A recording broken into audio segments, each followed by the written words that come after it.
9월의 날씨 정말 뭐 화사하다 못해서 눈이 부시게 아름답죠. 그런 화사함을 가진 여러분들을 보니까 저도 대학 시절로 돌아가지 못하는 게 참 서럽고 아쉽습니다. 저는 뭐 소개받은 것처럼 서울경제 TV 홍현정이고요. 여러분 지금 21세기 세계를 지배하는 국가가 어떤 나라인지 혹시 생각해 보셨어요? 군사력이 강한 나라 아니죠. 그 옛날에 그랬죠. 근데 지금은 아니죠. 또 뭐 제조업이 발달한 나라 아닙니다. 바로 금융입니다. 금융이 발달한 나라가 세계를 지배하죠. 우리가 미국이 그렇죠. 미국 월스트리트라는 데가 그 월스트리트의 어떤 결집력이 세계를 지배한다 그래도 과언이 아닙니다. 사실 저희 한국은 경제적으로 기적을 이뤘지만은 상대적으로 제조업보다는 금융업이 사실 좀 뒤졌었어요. 최근 들어와가지고 금융업이 많이 발전했죠. 그 금융업 발전에 선두에 섰던 분이 바로 오늘 여러분들 강의를 들으실 최현만 미래에셋증권 부회장님이십니다. 최 부회장님으로부터 앞으로 미래에 대한 비전도 여러분들 듣고요. 또 최 부회장님 그야말로 입지전적인 분이세요. 그런 얘기들도 관련해서 조금 듣는 시간을 한번 가져보겠습니다. 부회장님 강의 듣기 전에 먼저 화면을 통해서 우리 부회장님 한번 먼저 여러분들 한번 보시죠. 예. 설립 13년 만에 총 임직원 4,300명과 자기 자본 4조 5천억 원의 규모를 자랑하며 한국을 대표하는 투자 전문 그룹으로 성장한 미래에셋. 우리 손으로 만든 해외 펀드를 국내 고객들에게 제공하는 건 물론 아시아 시장을 대표하는 자산 운용사로 성장해 중장기적으로는 선진 자본 시장인 유럽과 미국 시장 진출을 모색하며 세계 자본 시장에서 그 명성을 이어갈 준비가 한창인데요. 이와 같은 그룹의 세계를 향한 비상, 글로벌 성장 원동력의 중심은 한 번 물면 절대 놓치지 않는다는 진념의 CEO. 증권업계 독수리로 정평이 나 있는 최현만 부회장이 있습니다. 퇴직연금 시장의 최강자, 자산관리 서비스의 명가, 나아가 글로벌 금융투자회사의 리더라는 경영 전략으로 2010 미래에셋의 힘찬 도약을 이어가고 있는 최현만 부회장. 그가 말하는 자본시장의 미래는 과연 어떤 색깔일까? 대한민국의 자랑스러운 리더, 존경받는 기업인 미래에셋의 최현만 부회장. 오늘 대학생들을 위한 CEO 특강, 꿈꾸는 젊은과의 소통에선 증권업계 마이더스의 손, 미래에셋 최현만 부회장을 만나봅니다.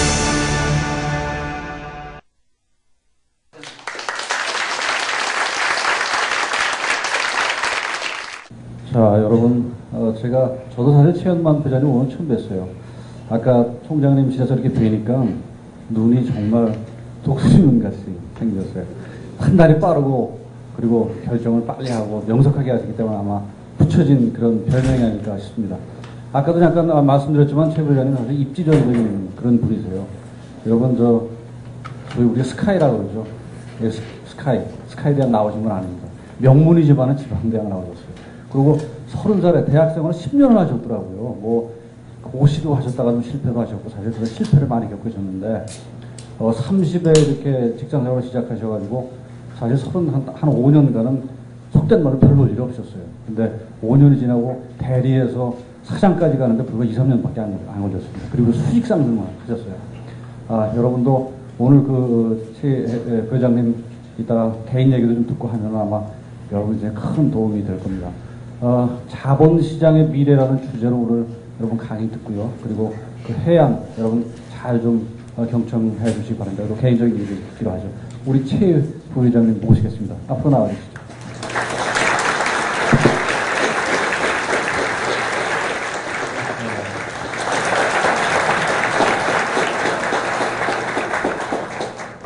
경영자로서도 그렇고 인생 선배로서도 그렇고 할 얘기가 어찌 정해진 시간만 가지고도 아마 턱도 없이 부족할 어떤 그런 시간인데 어떻게 하면 여러분들한테 좋은 얘기를 많이 해주고 갈까 고민을 많이 하고 왔습니다.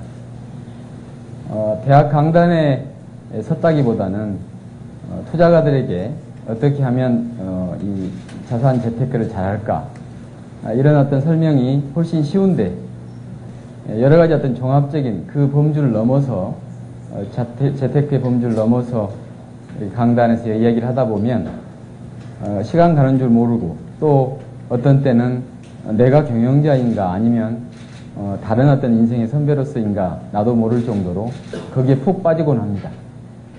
제가 여러분들한테 강의의 내용을 가지고 푹 빠지게 해드리겠지만 저 또한 여러분들한테 푹 빠지게 이렇게 해주시면 아마 2시간이 서로가 이렇게 제가 좀 몸값이 비싼 놈입니다.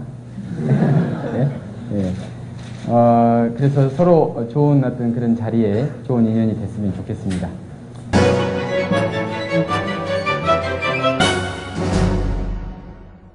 저는 요즘 경영을 하면서 14년째 경영을 합니다. 14년 전에 97년도에 저희 미래에서 박현주 회장과 함께 창업을 했는데 운용사 경영, 캐피탈 경영, 지금은 증권사 CEO 앤드 그룹의 바이스 체어먼 역할을 하고 있는데 경영이란 뭘까? 경영이란 뭘까?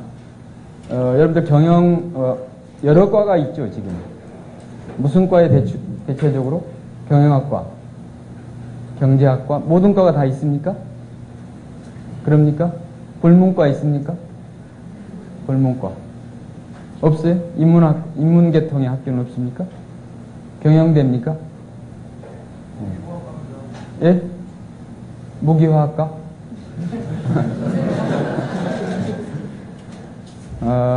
경영은 그런 거라고 생각합니다. 경영은 어떻게 한번 물어볼까요? 경영은 뭡니까? 경영은 한번 자신 있게 우리 한번 대답해 보시죠. 경영 뭡니까? 경영은 이익 추구에 있다고 생각합니다. 경영은 경영의 목적은 경영이라고 하는 것은 수익 추구에 있다. 그럼 수익 추구는 뭐가 중요하냐? 비즈니스 모델, 수익 모델이 중요합니다. 경영과 기업은 다릅니다. 다르다기보다는 좀 차이가 납니다. 기업의 목표는 사회와 함께 가는 것이고 사회의 존재의 의미를 주는 것에 기업일 수 있습니다. 기업이어야 합니다. 근데 경영은 반드시 이익을 내야 됩니다. 그래야 그 이익을 가지고 비용을 가감해가면서 목표 달성에 이를 수가 있습니다. 그렇다면 오늘날 지금 현 시점에 미국발 위기가 온 이후 그 다음에 지금은 요즘은 남유럽 또 천안함 여러 가지 어떤 그런 사태가 벌어지고 있는 상태에서 경영자인 저는 어떤 고민을 하겠습니까? 이런 고민을 합니다. 장기적으로 볼 때 위기를 극복할 수 있는 어떤 그런 안정적인 비즈니스 모델이 뭘까? 이걸 생각해 보곤 합니다. 두 번째는 미국과 일본 사이에 한국이 샌드위치 됐다 뭐 여러 가지 언론에도 많은 그런 단어가 나왔는데 결코 샌드위치가 아니라 우리가 이끌어갈 수 있는 지정학적으로 밸런스 오브 파워를 유지하면서 여러 가지 어떤 그런 우리가 이끌어가는 어떤 나라일 수는 없을까? 미국과 일본 사이에서 살아남을 수 있을까? 과연 리딩 어떤 그런 컨트리로서 역할을 할 수 있을까? 고민해 봅니다. 코리아의 작은 미래에셋의 경영자가 어찌 그런 큰 생각을 합니까? 이미 우리는 올 초에 워싱턴 포스트지가 아닌 월스트리트 저널에 우리 한국을 글로벌 스위트팟 이런 이 골프채 보면 스위트팟 그 가운데 정점이 착 맞아야 멀리 가고 정확도가 있거든요. 거기에서 뭐 유래됐다라고 하는 단어일 수도 있고 주로 골프채에서 많이 스위트팟 하죠. 월스트리트 저널에 코리아가 세계 글로벌 스위트팟이다 이렇게 얘기를 했었습니다. 또 요즘은 스마트하다. 코리아가 스마트하다. 언론에 계신 분들이 많이 있지만 이런 단어를 언론에서 한 나라를 가지고 칭송하는 것은 굉장히 드문 일입니다. 굉장히. 왜 그럴까요? 왜 그러냐는 것은 뒤에 산업이 좋다. 여러 가지 어떤 그런 민족적인 어떤 열정이 있다 등등 여러 가지 얘기가 있는데 그러한 이 한국도 여러 가지 어떤 발전, 개발도상국가를 거쳐서 왔는데 어찌 한국이 이런 말을 들을 수가 있을까? 근데 미국이란 나라가 세계 헤게모니를 장악하면서 경찰 국가로서 경제를 이끌어가면서 여러 가지 어떤 그런 리딩 컨트리로서 역할을 다 했는데 2년 전에 어찌하여 그런 미국도 무너지게 되는 위기를 촉발할 수 있는 어떤 그런 진원지가 됐던가 등등의 여러 가지 고민들을 해봅니다. 경영자로서.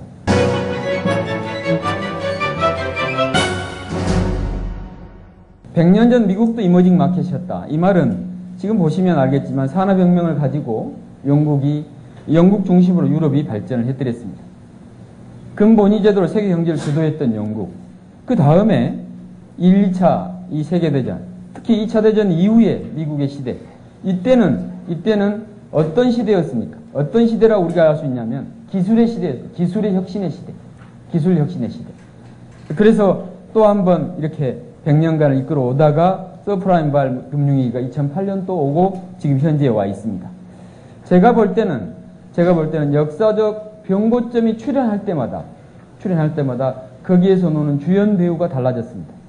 주연 배우가. 제가 볼 때 뒷페이지에 나오지만 아시아 이머징, 여러 가지 이머징 마켓, 신흥공업국가 등등의 표현되는 어떤 그런 동쪽으로 등등 여러 가지 어떤 그런 문장들이 나오는데 제가 볼 때 여기에서 나타날 주연 배우는 바로 코리아를 중심으로 한 어떤 그런 나라들이 되지 않을까 이렇게 기대를 해보고 있는 겁니다.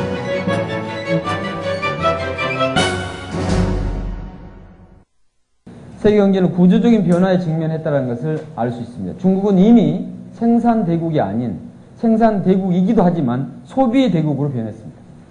자동차 판매 대수가 중국이 미국을 앞서가는 어떤 그런 즈음에 와 있는 것 보면 중국의 빠른 내수 성장세는 시장의 고정관념을 바꾸고 중국은 수출한다. 아니라는 거죠. 중국은 소비하는 국가다. 이렇게 생각해도 될 것 같습니다. 그러면 우리나라가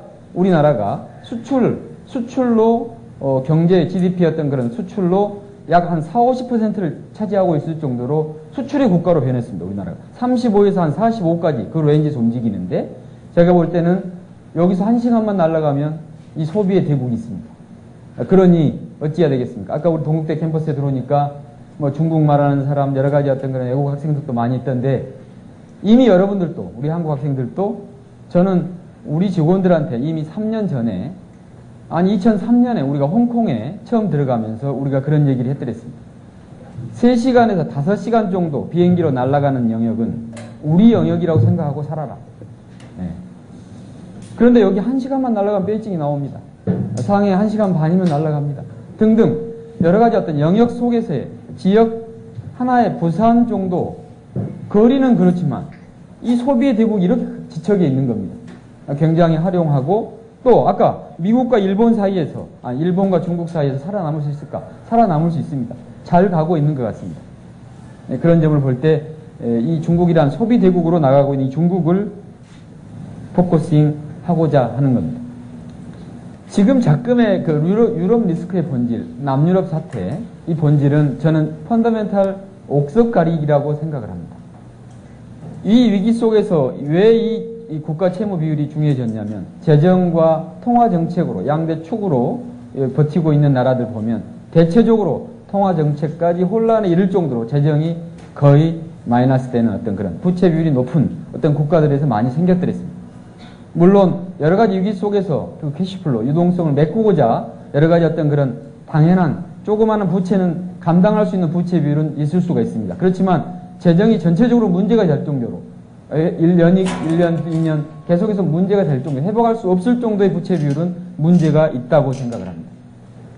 그렇지만 거기에서 보면 이미 우리나라도 마찬가지지만 부채 비율 36.2, 50% 이하의 아주 낮은 부채 비율을 자랑하고 있습니다. 그래서 유럽발 재정위기는 글로벌 위기보다는 이머징 마켓의 유상 변화로 인식하는 계기가 됐다 이렇게 생각되는 것이죠. 이 페이지를 가지고 이 정도 가지고 혹시 뭐 재미없다 아니면 이해를 못하겠다 뭐 등등 여러 가지 이거 말고 다른 얘기 해달라 뭐 질문을 받겠습니다. 네. 궁금하신 거? 네. 소속을 이야기하시고 방송에 나갑니다 지금. 네. 지금 이머징 마켓에 대해서 강의를 해주시고 계신데요. 네. 지금 강의해주신 거에 의하면 아직 아프리카 대륙은 이머징 마켓에 부합하지 않는다고 생각을 합니다. 예, 그런데 비해서 지금 중국은 아직 개발이 덜 된 아프리카 대륙을 선점하기 위해서 많은 투자 활동을 하는 걸로 알고 있는데요. 그에 대해서 우리나라 정부와 기업들의 대응은 미비하다고 생각하는데 그 점에 대해서 부회장님 어떻게 생각하시는지 견해 좀 듣고 싶습니다. 네네. 이 자원의 어떤 그런 전쟁이 벌어지고 있는 어떤 그 내용으로 아마 학생의 질문을 요지를 이렇게 정리할 수가 있겠네요. 아까 이렇게 성장을 하려면 자원이 있어야 되잖아요. 자본도 있어야 되고 토지도 있어야 되지만 그 자원이라고 하는 게 저는 그렇습니다. 제 아들 녀석이 하나 있는데 고2입니다. 고등학교 2학년한테 너는 앞으로 자기의 진로에 대해서 둘이서 이 얘기를 아직은 어리긴 하지만 제가 데리고 얘기를 할 때 아빠처럼 경제 경영 쪽에서 일하기보다는 기초과학 쪽에서 일했으면 좋겠다. 이런 얘기를 좀 해드렸습니다. 그 이유는 뭐냐면 이 지구촌이라고 하는 어떤 그런 소위 말해서 우리가 살고 있는 이 지구촌이 언제까지 이 상태로 있겠느냐, 아니면 뭐 리모델링 하듯이 리커버리를 해야 되고 등등의 여러 가지 어떤 그런 보존 차원에서 우리의 노력들이 필요할 건데 자원은 고갈되고 그 대체 에너지가 나와야 되고 대체 어떤 산업이 또 나와야 되고 등등 여러 가지 어떤 노력들이 다 해야 되는데 일단은 자원이 많은 어떤 부분, 일단은 그 자원을 개발해서 자원을 가지고 여타 산업적으로의 시너지를 내야 되니까 그래서 기초 필수 원자재를 가지고 있는 나라들의 돈이 있는 중국이 일찌감치 소위 그렇습니다. 지금 두 눈이 있는데 한 눈은 현재 어떤 현상을 볼 수 있어야 되고 한 눈은 장기적으로 눈을 감더라도 한 눈은 뜬 눈은 지금 현실 직시하고 감은 눈은 멀리 봐야 된다라고 하는 제 나름대로의 어떤 그런 에세이에 적었던 내용이 생각나는데 그 말씀으로 제가 답을 해드려야 될 것 같은데 이제 그런 장기적으로 자원을 확보하는 거죠. 그러니까 중국이라는 나라는 돈이 또 있습니다. 중국이라는 나라는 2만 소위 2조 달러가 넘는 소위 외환 보유고를 가지고 있는 나라, 세계적으로 제 1등이죠. 이제 그런 나라들로 방금 이 소위 장기적인 눈을 가지고 일찌감치 원자재를 많이 확보하는 그 나라들에 가서 거기에 댐도 만들어주고 도로도 깔아주고 같이 함께 한다.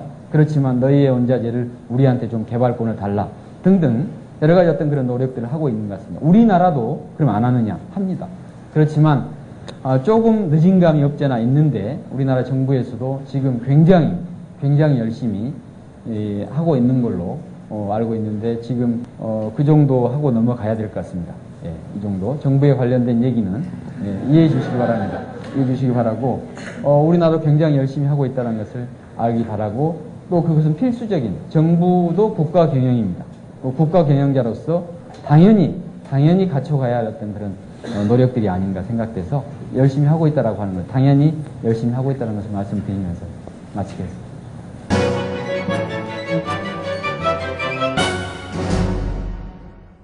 아까 한국은 이번 위기의 가장 큰 수혜자, 5월 달에 들어와서 우리 증권시장을 보면 4월까지 약 45조의 외국인 순매수가 이루어지다가 5월 달 들어와서 한 6조 정도를 팔았습니다. 6조 정도를. 그러니까 무슨 셀코리아니 이제 한국 다 샀다. 한국에서 무슨 자본 외국인 자금이 빠져나간다. 여러 가지 어떤 우려스러운 사항들이 있는데 저는 단연코 그것은 아니다. 이렇게 말씀을 드리겠습니다. 왜냐? 이렇게 포트폴리오 좋은 나라를 버리고 가겠습니까? 왜 나갈까? 돈은 왜 나갈까요? 조사를 해보니까 이렇습니다. 남유럽 사태 때도 그랬고 지금도 그렇고 미국발 위기 때도 그랬고 IMF 외환위기 때도 그랬습니다. 소위 이처럼 제조업의 포트폴리오가 좋고 이 기업들이 상장이 되어 있습니다. 이 기업들이 굉장히 부를 많이 창출하고 그래서 가치가 있는 기업들입니다. 그래서 사고 싶으면 살 수 있고 팔고 싶으면 팔 수 있다. 이게 뭡니까? 유동성을 확보할 수 있는 나라로 한국이 꼽혔던 겁니다. 타겟이 됐던 겁니다. 그래서 외국인들은 기회만 되면 옵니다. 그럼 기회만 되면 온다. 그 기회라는 게 뭡니까? 가치에 비해서는 쌀 때 지금이 싸냐 비싸냐 나중에 또 설명드리겠습니다. 단연코 쌉니다. 굉장히 쌉니다. 왜? 이런 제조업들의 포트폴리오가 너무너무 좋고 지금 보시면 알겠지만 반도체는 1등입니다. 거의 1등 점유율이. 일본과 3배 차이가 납니다. 반도체 LCD. 자동차 마찬가지 점유율 미국 점유율 7에서 한 9% 10%까지 거의 아마 다가갈 겁니다. 철강 2위, 조선 1위, 석유화학 이게 수출 기업입니다. 수출 영역입니다. 수출 섹터. 내수 영역을 넘어서 수출 섹터입니다. 휴대폰 가전 거의 1, 2등입니다. 등등의 어떤 이런 기업들은 그러면 어떻습니까? 이런 기업들이 지금 한국에서만 하는 게 아니라 이렇게 수출 비중이 점차 늘어나고 있고 조선만 조금 고성장을 하다가 약간 조정기에 들어가 있습니다. 이렇게 한국 경제 포트폴리오가 좋다. 외국인들 관심은 지속된다는 것이죠. 왜? 그럼에도 불구하고 왜 지금 외국인 매도를 5월 달에 했을까요? 주로 원천을 보니까 유럽계 자금이라는 것을 알 수가 있었습니다. 남유럽의 마진콜 내지는 글로벌 IB대 펀드대 마진콜, 일단은 마진이 됐던 마진콜을 당하는 그 부분에 메꾸기한 어떤 그런 우리 서울경제신문을 보면 아마 자세히 알 수 있을 겁니다. 그런 해석들이 다 돼 있지 않습니까? 그래서 한국이 저처럼 펀더멘탈이 좋고 포트폴리오가 좋은 어떤 그런 부가 있는 나라인데 잠시 아마 외국인 매도는 제가 볼 때는 다시금 들어올 걸로 생각을 합니다. 그러나 진정되지 않는 남유럽 사태 또 컨트리 리스크, 그러나 진정되지 않는다라고 하는 것은 단기적인 어떤 그런 상태에서 말씀드리는 건데 제가 볼 때는 둘 다 시간이 문제이지 아마 회복되리라고 판단하고 있습니다.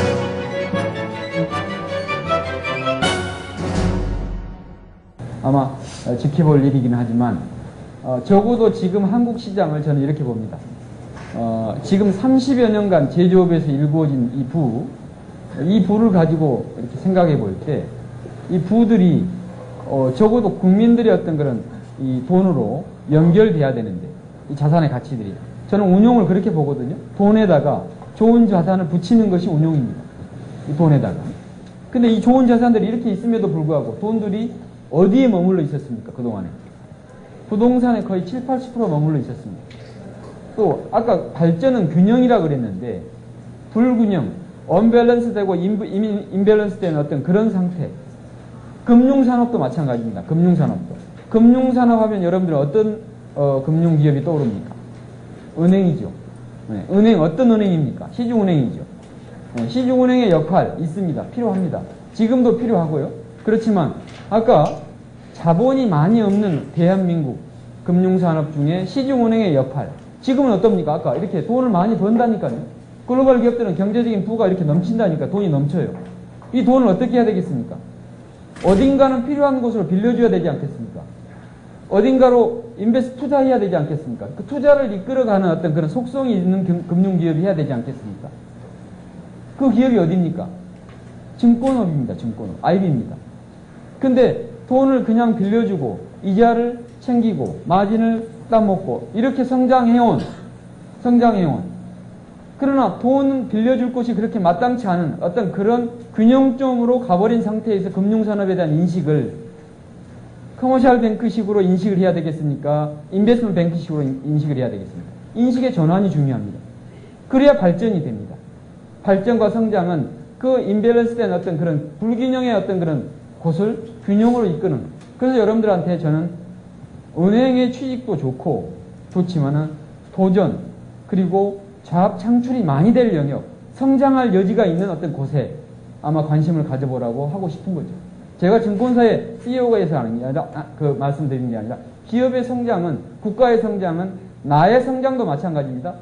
저도 마찬가지. 제가 어떻게 컸냐면 돈이 없는 집안의 농부의 아들로 태어났어요. 그래서 열심히 살아보겠다라고 의지가 생긴 겁니다. 그 의지가 아마 제가 볼 때는 그 DNA가 균형을 찾아가는 DNA라고 생각합니다. 그러니까 경영자로 거듭 태어나 보려고 하기 전에 신분 상승과 여러 가지 세월을 반가이 하려고 그때 우리 시절은 그 길이 한 번에 일약 신분 상승을 할 수 있는 길이 곧이었습니다. 네. 저도 우리 동국대가 불교의 어떤 그런 산지 상아탑이긴 하지만 저도 절에 들어가서 한 3년 반을 뭔가 그 공부를 해보려고 안 됐습니다. 안 됐는데 세월이 변해서 이렇게 이제 여기까지 왔는데 제가 볼 때는 사람도 이 몸과 머리가 대화를 합니다. 이 몸과 머리가 대화를 해요. 제가 경영자로서 필요해서 체력이 필요해서 내가 늘 이런 우스갯 말을 하는데 몸과 머리가 대화를 하는데 머리가 맨날 놉니다. 장깨나 버려 쌓고 맨날 잔점이나 버려 쌓고 놀자 그러고 몸한테. 그래서 몸이 하루는 강하게 컴플레인을 합니다. 야 임마 너 왜 태어났어 머리 너. 그렇게 물어보니까 하루는 이 머리가 정신을 차리고 이야기를 합니다. 나만 가지고 뭐라 하지 마 임마. 너가 움직이게 하려고 내가 태어난 거야. 네가 움직여서 내 머리를 한번 이끌어봐. 이렇게도 얘기를 합니다. 저는 밸런스라고 하는 이 몸의 균형을 저는 그렇게 생각합니다. 머리 영리합니다. 우리나라 사람들이. 굉장히 민족적인 기질이 있어요. 그런 DNA가 누구한테나 다 있다고 생각합니다. 그렇지만 부지런히 움직이지 않으면 그 머리 또한 낙후되고 움직이지 않는, 아마 저는 그렇다고 생각합니다. 조직도 마찬가지고요. 지금 우리가 인식을 고정관념에서 통념에서 벗어나라, 이런 말 많이 들었을 겁니다. 저는 그렇게 봅니다. 변화와 성장과 균형과 여러 가지 어떤 그런 발전적인 어떤 개념들을 놓고 볼 때, 이 균형적인 개념을 가지고 균형적인 어떤 그런 인식을 잘 한다면 발전의 여지는 10년 아니라 20년도 우리나라가 발전할 수 있다고 생각하는데, 적어도 증권시장의 성장은, 증권시장의 코스피 포함한 성장은 10년 정도는 나는 확실하게 있을 것이다, 이렇게 생각합니다. 왜냐? 경제적인 부가 있습니다. 부를 이끌 만한 IB 산업의 육성이 안 돼서 그러지, 아마 IB 육성이 되고 있습니다. 우리 미래에셋 같은 회사가 10년 전에는 어디 있었습니까? 단 1원도 지금도 운용을 안 씁니다. 미래에셋만이 해외에 나가서 운용을 합니다. 브로커리지만 합니다. 중개할 뿐입니다. 중개도 물론 IB 중요한 영역인데, 운용을 해야 정보가 들어옵니다. 네트워킹이 형성이 됩니다. 그래서 점차 IB 전체적인 M&A까지 포함한 영역으로 확대할 수 있는 겁니다. 근데 미래에셋에서 벤치마크 하겠다라고 많이 따라옵니다. 예, 자산관리 한다. 미래에셋 나가니까 같이 우리도 해외 나가보자 등등. 저는 그런 게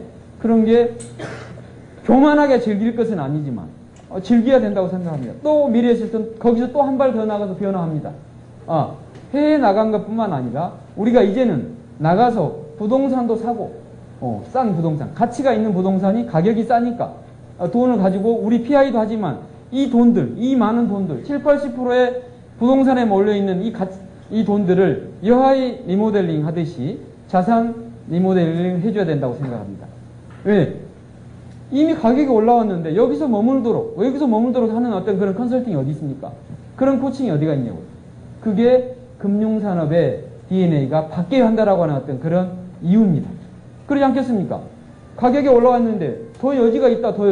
올라갈 여지가 조금은 있어도 다른데 더 여지가 있다면 그쪽으로 에셋 알로케이션을 해야 될 거 아닙니까? 거기에 수익의 관건이 있는 거 아니겠습니까?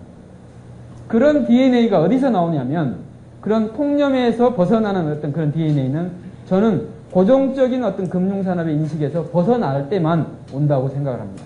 여기에는 민간 기업뿐만 아니라 정책적인 당국자에도 마찬가지고, 특히나 적어도 이제 사회에 갓 출발하는, 그리고 상하탑에서 열심히 공부한 여러분들에 대한 인식이 이렇게 변해야 된다라고 저는 생각하기 때문에, 아마 우리 같은 선배 경영자들보다는 여러분들이 아마 경영을 할 때는 좀 더 발전적인 어떤 상태에서 경영하기를 바라는 뜻에서 말씀을 드렸는데, 저는 발전과 성장의 의미를 그렇게 꼭 생각하고 한번 여러분들께서 인식을 하고 한번 살아주셨으면 좋겠습니다.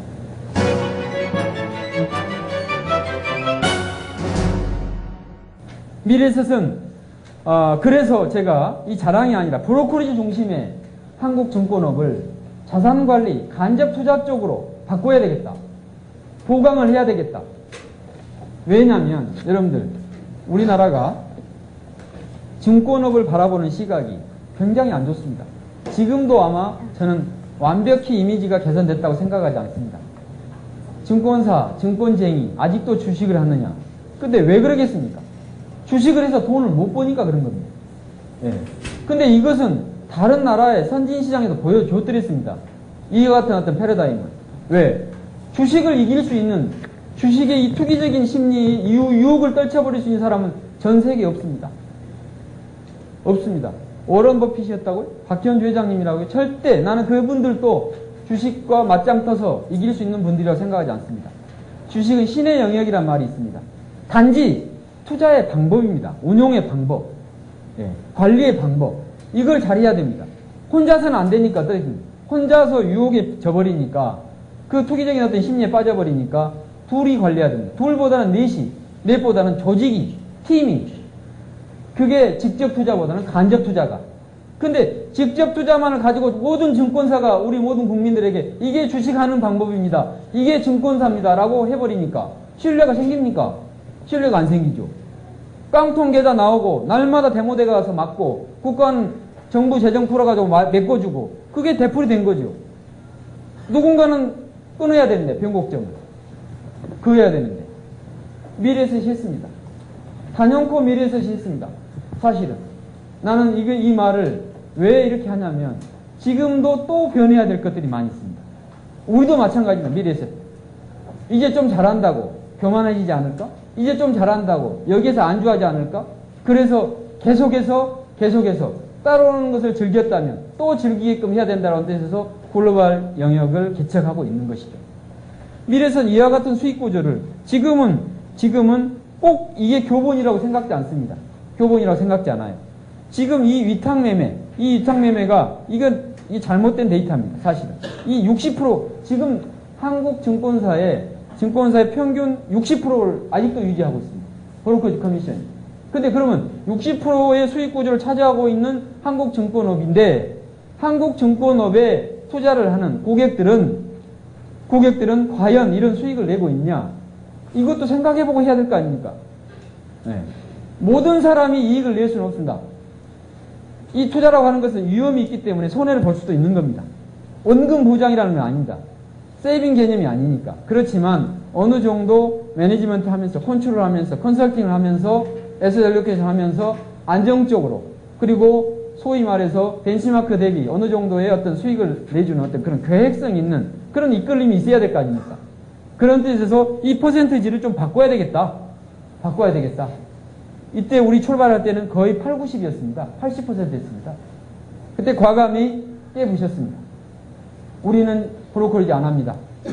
우리 창구에서는 어떤 지점 직원들도 종목을 가지고 직접적으로 트레이딩을 하지 않습니다. 그런 분들은 가시고 그런 직원들도 사표를 내고 저희들하고 헤어집시다. 지금도 그런 아이덴티티를 유지하고 있습니다. 그랬더니 이 소위 말해서 기업 문화가 형성이 됩니다. 증권사의 직원들은 신뢰를 줄 수 있으려면 컨설턴트로 거듭나야 되겠구나. 종합적인 자산운용 컨설턴트가 돼야 되겠구나. 부동산도 알아야 되겠구나. 세금도 알아야 되겠구나. 주식도 알아야 되겠구나. 채권도 알아야 되고 국내도 알아야 되겠구나. 해외 시장도 알아야 되겠구나. 종합적인 영역에서 컨설턴트로서 있어야 신뢰가 생기겠구나. 그럼 여러분들은 어떻게 해야 되겠습니까? 네. 브로커러진 어떤 그런 시각에서 거듭 벗어나서 혹시 우리 IB 쪽에 오시겠다라고 하는 분들은 제가 볼 때는 어떤 공부를 해야 되냐면 기업 분석 공부를 펀더멘탈리 예를 들어서 증권업에 대한 증권 분석 내지는 리서치적인 어떤 그런 감각 아니면 어떤 그런 소위 말해서 마케팅 쪽의 상품 개발에 대한 여러 가지 공부가 있을 건데 제가 볼 때는 단순 브로커 단순 주식 종목을 가지고 샀다 팔았다는 어떤 그런 심리를 이겨낼 수 있는 사람이라고 절대 생각하지 말라는 것입니다. 이거는 제 말이 아니라 증권업에서 근무한 선진시장의 선배들로부터 또 우리 한국의 선배들로부터 거의 인구에 해자되는 이구동성하는 말이니 참고하셨으면 좋겠습니다. 그래서 저는 이 변화와 차별화는 미래에서의 꾸준한 성장의 비결뿐만 아니라 성장하는 기업의 비결은 바로 변화와 차별화에 있다 이렇게 생각합니다.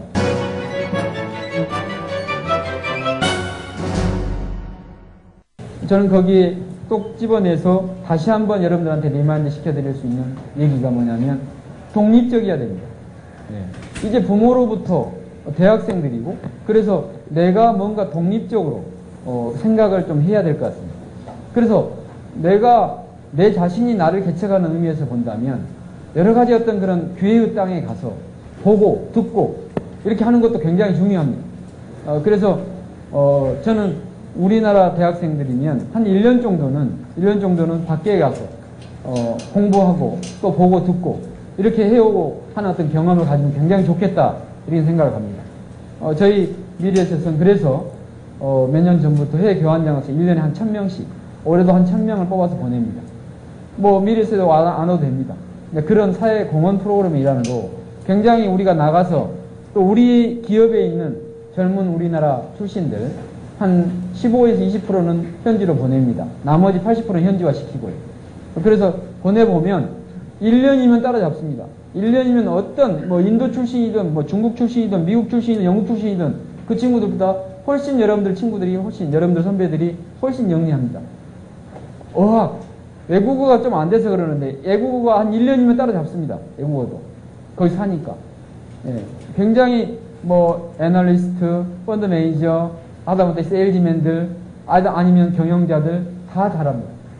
저는 여기서 희망을 얻어서 우리 회장님과 함께 사회공헌 프로그램으로 글로벌 장학생, 교환 장학생, 국내 장학생, 물론 국내에도 어렵습니다. 우리 저 때는 소 한 마리 팔면 학교가 다 학비가 됐습니다. 근데 우리 집은 뭐 소 한 마리도 없었는데 여하튼 지금은 한 마리가 뭡니까? 한 마리 한 학기도 되지 못합니다. 네.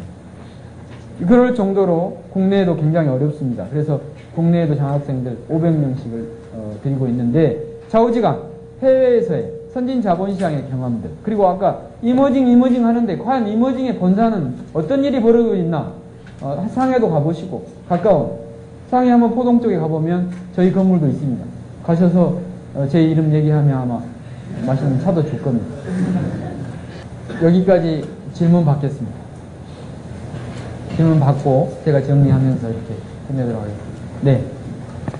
네, 자본시장에서 이제 국가의 발전 또는 기업의 발전을 위해서는 이제 기존에 있던 그 발전의 요소가 아닌 이제 제도적 완비가 만든다고 이렇게 최근에 노벨상까지 받아가는 그런 새로운 학문이 생겼는데 그런 차원에서 아까 계속 말씀하셨던 경영 모델 그 모델이 만들어서 이제 그것을 이용한다고 말씀하셨습니다. 그에 앞서 이제 또 철저한 이제 그에 따른 제도적 법 집행 그런 부분을 이렇게 중간에 강조하셨는데 그렇다면은 부회장님께서의 그런 개인적으로의 그 비전 그러니까 자신 인생 설계에 대한 그 비전과 그 다음에 그 비전을 가는 도중에 여러 가지 선택의 기로에 있을 텐데 그 선택에서의 인생에서의 그런 기로에 있는 가치에서의 우선 적용되는 가치 그런 것들을 좀 알 수 있을까? 제 개인적인 네. 개인적인 네, 개인적인 비전과 네. 가치의 적용 네. 순서 네. 그런 부분을 알고 한 번 싶습니다. 더 받고 같이 제가 대답을 해드릴게요. 아까 말씀하시죠. 제 생각에는 가장 취약한 점이 외국인 큰 손들의 자본의 유출입이나 또는 미국, 유럽 그리고 최근에는 중국의 증시 변화에 따라서 그것과 연계해서 우리나라 증시가 되게 변동성을 크게 띠고 있는 점이 가장 취약한 점이라고 생각합니다. 그래서 그것과 관련해서 우리나라 증시가 나아가야 할 방향에 대한 그 부회장님의 생각에 대해서 여쭙고 싶습니다. 아까 제가 모두의 일본과 중국 사이에 살아남을 수 있을까? 이거는 이제 금융산업뿐만 아니라 종합적인 산업에서 이제 말씀드린 것이었고, 우리 학생의 질문 두 부분의 질문을 같이 한번 해보겠습니다. 그리고 빨리 결론을 내고 이제 끝낼게요. 제가 볼 때는 먼저 우리 학생의 질문, 개방 경제, 그야말로 아까 폐쇄성, 오픈 등등 여러 가지 얘기를 했는데, 우리 한국 자본시장은 이미 완전 개방되어 있는 나라입니다. 외환도 그렇고 우리 지금 자본시장도 증권시장도 마찬가지고 그래서 그 부분을 개방이 돼서 더 안 좋은 점도 있지만 좋은 점도 많이 있습니다. 우리가 필요할 때는 자금이 또 들어올 수도 있고 또 가치가 있는 기업들은 또 나가서 상대적으로 또 돈을 벌어올 수도 있는 것이고요. 자본을 조달할 수도 있는 것이고 그래서 그 부분을 꼭 그렇게 볼 필요는 없다. 다만 그런 외국 자본에 의해서 많이 휘둘린다.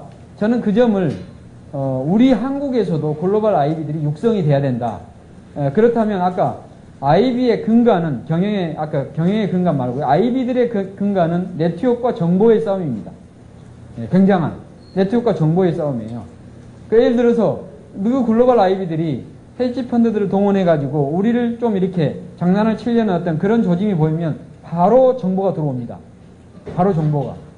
소위 말해서 정보라고 하는 것은 뭘 줘야 또 들어오거든요. 우리도 뭘 줘야 되는데 우리 미래에셋 같은 경우에 뭘 줄 수 있겠습니까? 밖에 나가서 운용을 하니까 브로커들 증권사들한테 약정을 줄 수가 있습니다.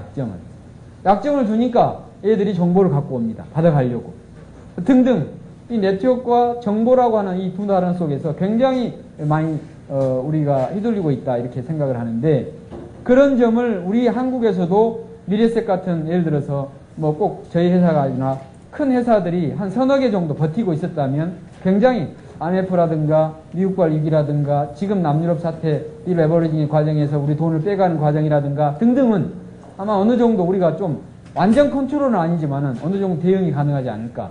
그래서 상대적인 방법으로 글로벌 IB 육성에 있다. 이렇게 저는 답을 뭐 지금 대답이 아니라 저는 그렇게 생각하고 있었습니다.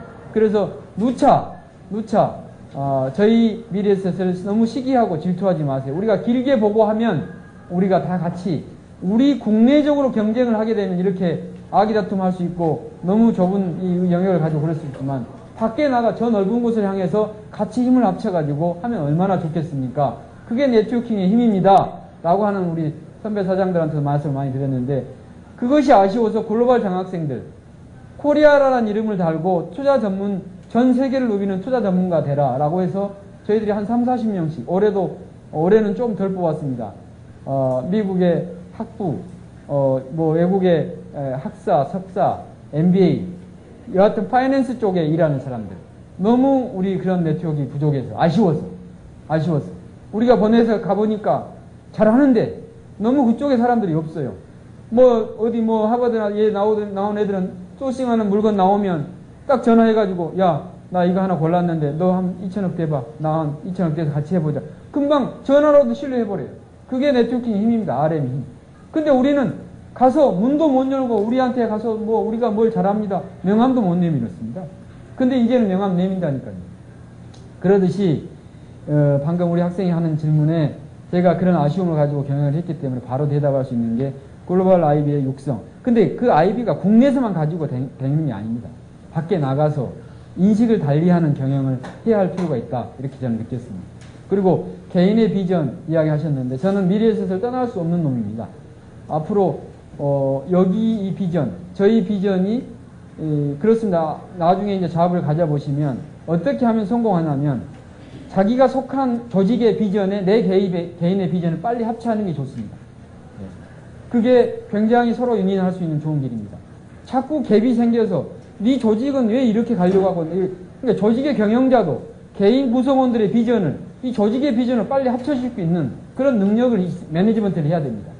그래서 이런 말이 있지 않습니까? 기업 문화는 CEO의 하기 나름입니다. CEO는 어떤 것을 하는 사람이다? 아까 말씀드렸지만 CEO는 조직을 잘 관리하는데 시스템을 만드는 사람이요. 기업 문화를 만드는 사람이요. CEO 하기 나름입니다. 굉장히. 여하의 그런 비전을 합치해 주는 사람이 많으면 그 기업은 성장하는 기업으로 갈 것이고 그렇지 않고 뿔뿔이 흩어져서 네 것 내 것 찾다 보면 그 발전하지 못합니다. 저는 창업자이기도 하고 대주주는 아니지만 그런 대주주 못지않게 열심히 일을 했습니다. 그러니까 나의 온전한 비전을 회사에 바친 거죠. 회사에.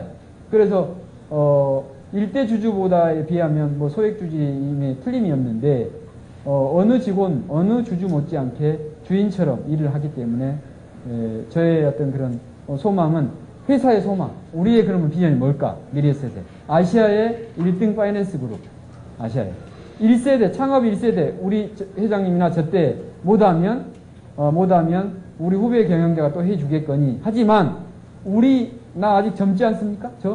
예, 젊죠? 아직 일찍 죽을 것 같지 않지 않습니까? 그래서 우리 때에는 아시아에 적어도 1등 브랜드를 만들 수 있겠다. 노무라보다는 운용 잔고가 우리가 10배는 많습니다. 노무라 증권보다는 적지만 노무라 투신 운용보다 우리 미래에셋 자산 운용 잔고가 훨씬 많다고요. 할 수 있다고요.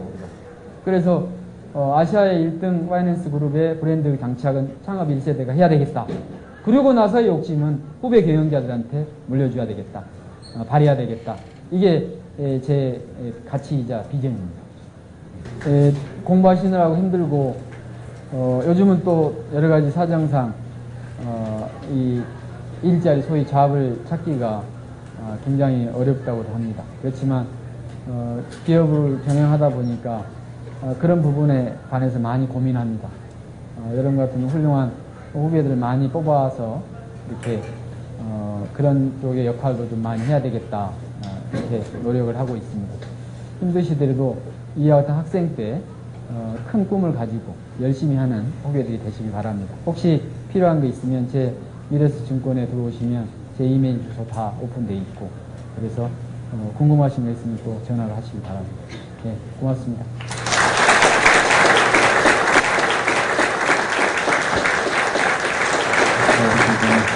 최현만 회장님 그야말로 현재를 보는 눈 또 미래를 보는 해안이 탁월하죠. 남다르죠. 역시 그 증권업계에 독수리 있습니다. 연대와 고대 또 이화여대를 이렇게 이어서 네 번째로 지금 동국대에서 이번에 강연을 했습니다. 우리 대한민국 금융산업의 미래를 위해서 열심히 뛰시는 최현만 회장님께 다시 한번 박수 한번 부탁드립니다.